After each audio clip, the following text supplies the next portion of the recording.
गृह निर्माण करने पूर्व भूमि शोधन करने नितांत आवश्यक। भूमि शोधनर विभिन्न विधि रही से गोटे होउछि आपण गृह निर्माण करने पूर्व से भूमि आपणकर वास्तुभूमि को आपण हल करेंगे तापर से तिल बा राशि बुणवे से जितेबाला गछ हम से गोरु गाई को सेठारे चरवा को देवे दिने दि दिन चरवा को देवे तांकठू जो गोबर बा गोमूत्र चारिआडे पड़ो ताद्वारा से जगह पवित्र हम शोधन हो एवं से जगार सकारात्मक ऊर्जा बढ़।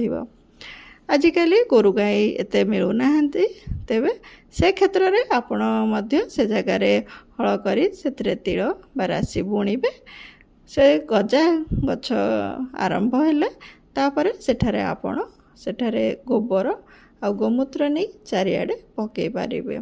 जदि से स्थान रे तिल गछ उठिब नाही तेबे से भूमि को गोल भूमि कह जाए सेठारे गृह निर्माण करा जाए नाही। से जगार गृह निर्माण कले वंश नाश होता है।